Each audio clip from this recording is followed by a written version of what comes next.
حضرت ابراہیم علیہ السلام کی عادت یہ تھی کہ مہمان کے بغیر کھانا نہیں کھاتے تھے.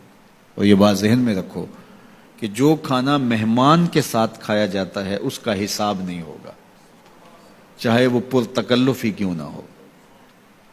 تو جب بھی بھوک ستاتی تو کسی شخص کو ڈھونڈ کے لے آتے اور اس کے ساتھ دسترخوان پہ بیٹھ کے کھانا کھاتے. ایک دن ایک مہمان کو ڈھونڈ لائے اور کھانا تیار تھا تو کہا کہ اللہ کا مبارک نام لیجیے اور شروع کیجیے. اس نے کہا میں تو اللہ کو نہیں مانتا. تو کہا کہ میاں تیرا اور میرا رشتہ کیا ہے؟ میں تجھے اللہ کے نام پہ ہی تو کھلا رہا ہوں کہ تو اس کا بندہ ہے، اور اگر تو اس کا نام ہی گوارا نہیں کرتا تو پھر کیا باقی بچا؟ اس نے کہا روٹی کے چند لقموں کے لیے میں اپنے بت سے بے وفائی نہیں کر سکتا. میں بتوں کا پجاری ہوں اور مجھے بھوک بھی لگی ہے، لیکن میں اپنے بتوں سے بے وفائی نہیں کر سکتا. تو حضرت ابراہیم نے فرمایا تو اتنا غیرت مند ہے، اپنے بتوں کے ساتھ تیری یہ وفا ہے، تو سن پھر میں بھی اللہ کے نام کے علاوہ تجھے ایک لقمہ نہیں دے سکتا.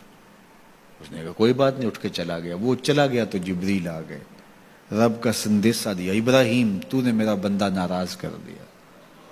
یا اللہ وہ تیرا بندہ تھا، تیرا نام لینا گوارا نہیں تھا. کہا ابراہیم اس کی عمر کتنی ہوگی؟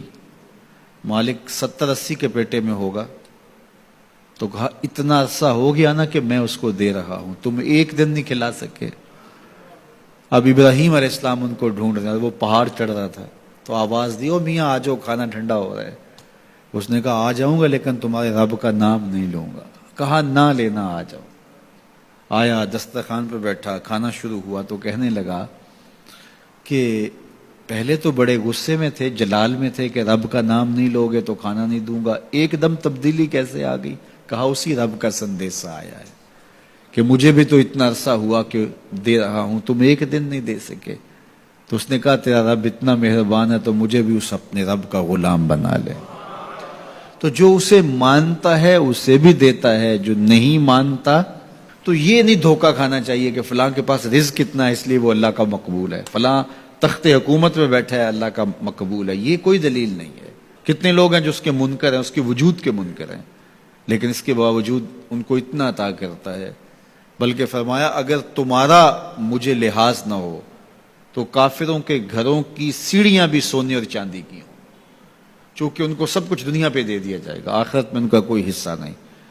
لیکن مسلمان کہیں گے ہم تو پھر مار ہی دیے گئے. تو تمہاری دل جوئی مقصود ہے، تمہارا لحاظ ہے، ورنہ ہم ان کو اتنا دیں کہ ان کے گھروں کی سیڑھیاں بھی سونے اور چاندی کی ہوں. یہ فرعون جو تھا جس نے خدائی کا دعویٰ کیا، بلکہ کہا آنا ربکم الاعلی، میں تمہارا بڑا رب ہوں، اور اپنی پرستش کرواتا تھا. ساری زندگی کوئی بیماری تو دور کی بات ہے اس کے سر میں درد بھی نہیں ہوا تھا. رزق اللہ اسے بھی دیتا ہے جس سے وہ پیار کرتا ہے، اسے بھی دیتا ہے جس سے وہ پیار نہیں کرتا.